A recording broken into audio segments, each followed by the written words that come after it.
The rehearsal dinner at the Sterling Club should have been happy. My brother Marcus stood at the podium, clipboard in hand, orchestrating his wedding reception. Toast schedule, he announced. Father speaks first, then Valerie's dad, then my roommate Derek, then CEO Pemberton from my firm.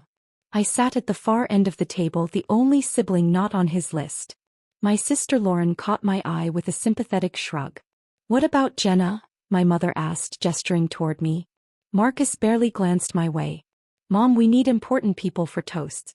Business leaders, successful professionals. Jenna works for some non-profit advocacy group. Valerie's family is flying in a former ambassador. I can't have my sister rambling about community organizing." At 29, I'd grown used to my family's dismissal. For 5 years I'd been executive director of Citizens Voice Coalition, building grassroots movements for policy reform across 3 states. But to Marcus, a corporate lawyer at Pemberton and Associates, I was just his idealistic younger sister playing at activism. "I understand," I said quietly, checking my phone. A message from Senator Patricia Reeves. "Final confirmation, Saturday at 3 p.m. Governor Mitchell will be there. This is happening, Jenna." In 4 days at Marcus's wedding reception, my life would change in ways they couldn't imagine. Valerie touched Marcus's arm. "Maybe Jenna could say something short?" "The schedule is set," Marcus said firmly. 12 minutes allocated. 4 speakers at 3 minutes each. Professional, polished people who know how to work a room. He looked at me with condescension. "No offense, but your idea of a speech is probably asking everyone to sign a petition." Our father Richard cleared his throat. "Marcus has a point. This is high profile. 3 partners from his firm will be there, plus Valerie's father's business associates.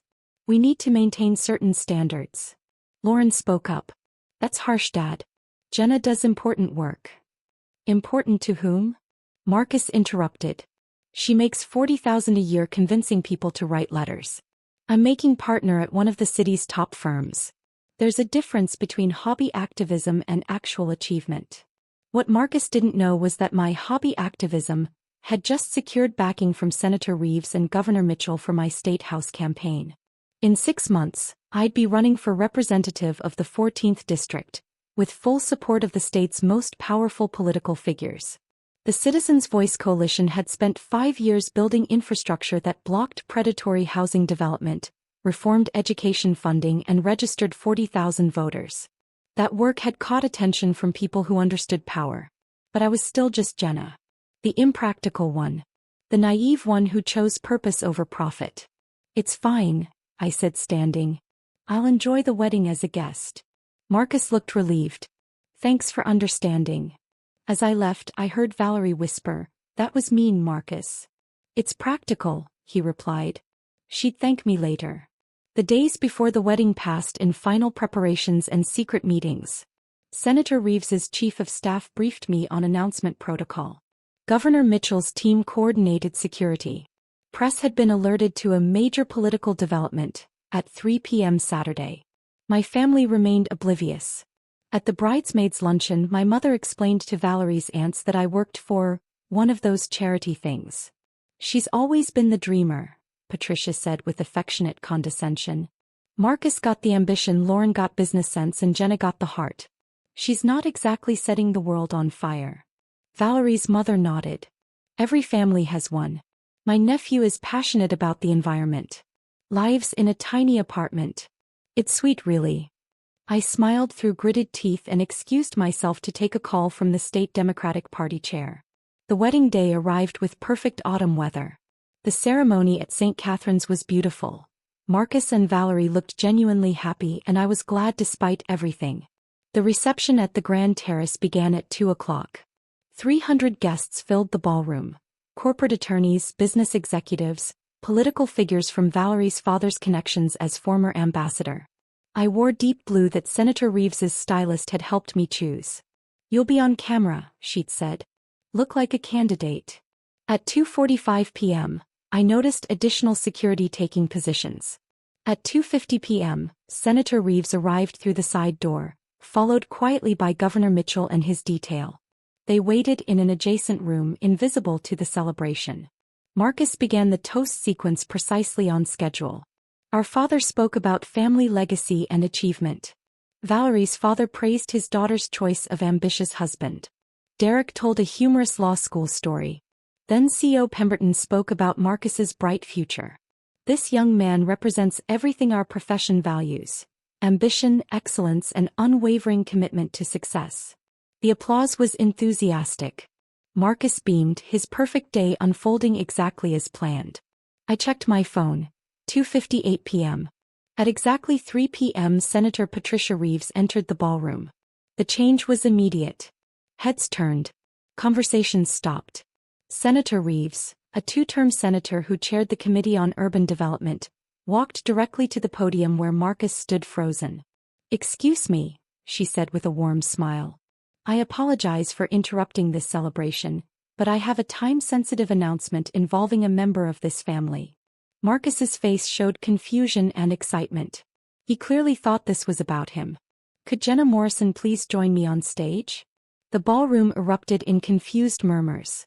I stood from my table near the back, seated with Valerie's distant cousins not family, and walked toward the stage. My mother's face showed complete bewilderment. Marcus looked slapped. Lauren appeared to be solving an impossible equation. I reached the podium. Senator Reeves shook my hand firmly. "Ladies and gentlemen," Senator Reeves said, "sorry to interrupt, but this couldn't wait. I'm here with Governor Mitchell to make an important announcement." Everyone turned. The governor entered the ballroom and silence filled the room. "5 years ago," Senator Reeves continued, "a young woman came to me with a plan to make community voices matter in state policy. I doubted her at first. But Jenna Morrison didn't just talk, she built real change. Her group, the Citizens' Voice Coalition, has registered 40,000 voters, stopped unfair development, reformed school funding, and changed grassroots politics in this state." My father looked pale. Marcus, still holding the microphone, seemed lost. Governor Mitchell stepped forward.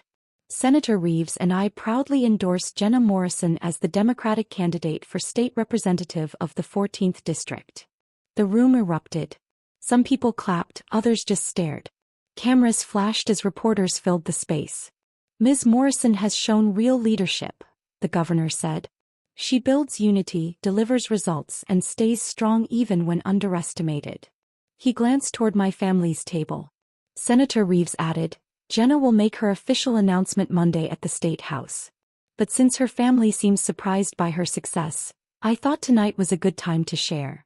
He smiled at Marcus. "Congratulations on your marriage. You must be very proud of your sister." Marcus could only nod. The microphone was handed to me. My hands shook but my voice stayed steady. "Thank you, Senator Reeves and Governor Mitchell," I said. "And thank you, Marcus and Valerie. I'm sorry for the disruption. For 5 years I've built something that gives people a voice. It's not glamorous or high-paying, but it matters. Changes lives. And that's enough for me." Applause spread through the room.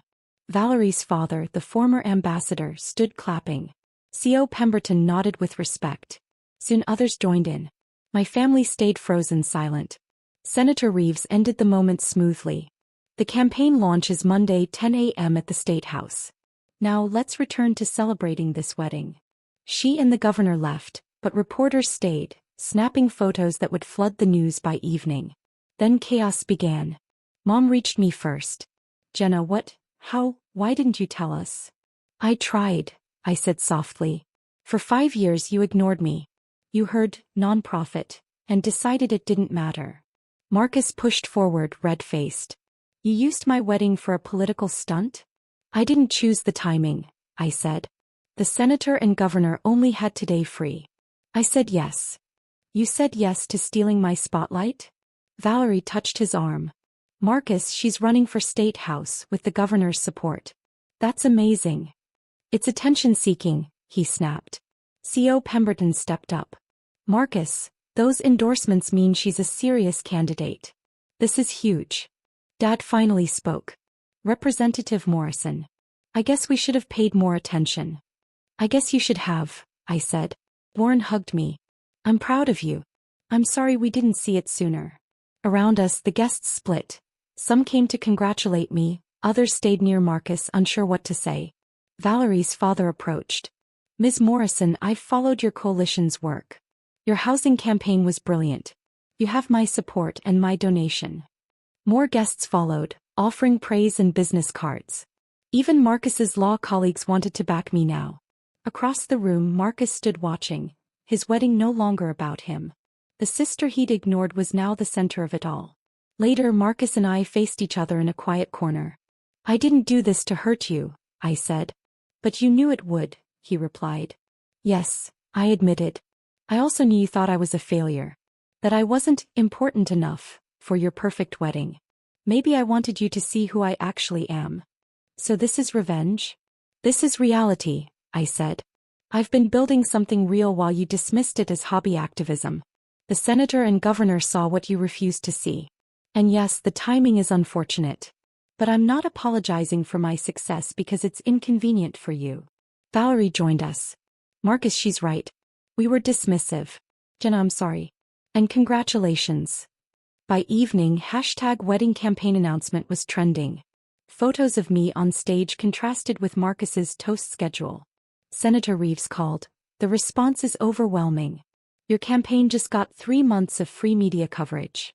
My brother isn't speaking to me, I said. He will, she replied. Once he understands what you've accomplished. The formal announcement Monday drew massive crowds. My parents attended, stunned but present. Lauren brought a homemade sign. Marcus and Valerie were on their honeymoon, but Valerie texted. Watching the stream. You're amazing. Marcus will come around. The campaign was grueling but successful. I won the primary with 68%. The general election was closer, but Governor Mitchell's support proved decisive. 8 months after disrupting my brother's wedding, I was sworn in as state representative. Marcus attended the ceremony. We'd spoken only twice since, brief, strained conversations where he oscillated between resentment and reluctant pride. After I took the oath, he found me in the crowd. Congratulations, Representative Morrison, he said formally. Thank you. I was wrong about you. About your work. About what matters. The words came with difficulty. I'm sorry it took something this public for me to see it. I accept your apology, I said. But I didn't need your permission to be successful. I didn't need your validation to do important work. That's something you'll have to reconcile. He nodded slowly. I know. I'm working on it. It would take time for our relationship to heal, if ever. But as I looked around the State House, at Senator Reeves and Governor Mitchell, at the communities I'd organized, at the future I'd built despite doubts, I understood something essential. They had said, no speech because I wasn't important enough. They had relegated me to the margins because my work didn't fit their definition of success. But I had never needed their stage. I had been building my own platform all along. Foundation by foundation, community by community, voice by voice. And when the senator called me to that stage, it wasn't a gift or invitation. It was simply recognition of what had always been true. I didn't need their approval to matter. I already did.